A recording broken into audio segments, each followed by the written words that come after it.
Okay, so a couple days ago we covered some news about Black Panther Wakanda Forever, which said that Riri Williams, aka Ironheart, would appear in Black Panther 2, not only because she's smart and will attend MIT, or because she's friends with Shuri in the comics, but as it turns out, she'll create some technology which can find vibranium. And in the post-credits scene, this will lead to the discovery of vibranium in Antarctica, hidden in the Savage Lands. Today, Deadline reported that Marvel Studios are working on a Thunderbolts movie, which recently tapped Jake Schreier as the director and Black Widow scribe Eric Pearson to write the script.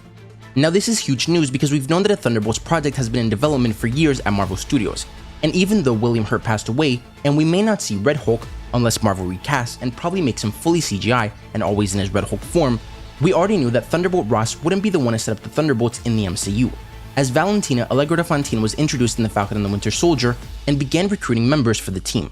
She already got the US agent, Yelena Belova, who will probably keep working for her even after Hawkeye explained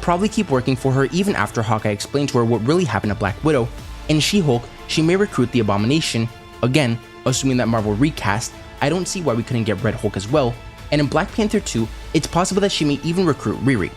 But yesterday, Great Phase, a new pretty reliable leaker, tweeted this: that piece of vibranium tracking tech made by Riri will become very valuable, might just be included in a very thunderous project. And today, Deadline reported that Thunderbolts project was in development. But then following the Thunderbolts announcement, he tweeted this image of Ka-Zar, which said thunderous and savage indeed. And since he already mentioned Riri and vibranium tracking tech, we can assume that he's corroborating the Savage Lands being in Antarctica and Ka-Zar being introduced in the Thunderbolts project. We've known that Ka-Zar is a character Feige's been wanting to introduce into the MCU for years, and the Savage Lands are a really interesting place which could tie into the X-Men. Years ago at this point, when I was first starting my channel, there were rumors that the first X-Men team-up film could take place in the Savage Lands, and so it seems like that could possibly still happen, of course as long as it doesn't take Marvel Studios 10 more years to introduce the mutants and start bringing them together.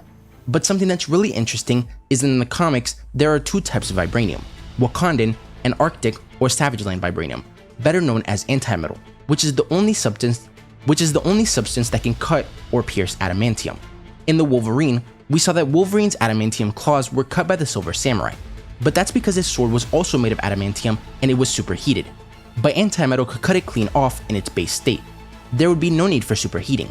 And that's why the Savage Land and Riri's vibranium tech being introduced right before we get the X-Men is so interesting, because we may very well see our Wolverine be at a disadvantage from the get-go. I always like to check one last time before uploading a video to make sure that I didn't miss anything.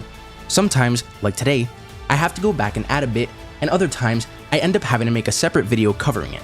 It is a bit annoying being finished with a video and having to go back and add more. But I think it's better than having to make a shorter, maybe less interesting video covering this small bit of news tomorrow. Anyways, according to Grace Randolph, the name Thunderbolts is going to be a nod to William Hurt, and as of now, the role will not be recast. The character will not appear, but he will be remembered. And this is something that I knew would happen given Marvel Studios not recasting Black Panther, but I was really hoping that they would find a workaround because Red Hulk is such an important character, especially in this case since he was the one who created the Thunderbolts. Like I said before, recasting and just having him always be in his Red Hulk form could be one way of doing it, but if they really aren't going to recast, it'll be very disappointing never getting to see Red Hulk in the MCU. Cause even though we did see General Ross throughout the MCU, he never did get the chance to transform. And so it's just really unfortunate timing that they were planning this movie, but William Hurt passed away. Because we all know he would have been a great Red Hulk, and he would have been a great adversary to the Hulk, especially now with the rumors of World War Hulk being set up. But let me know what you guys think about all this. How excited are you for the Thunderbolts project? Would you like to see Ka-Zar and the Savage Land be introduced into the MCU? And how do you think that antimetal will play a role in the future and affect Wolverine? If you enjoyed the video, don't forget to like, comment, subscribe, and turn on post notifications so you will never miss another video. Thanks for watching, and remember to wash your hands and stay safe.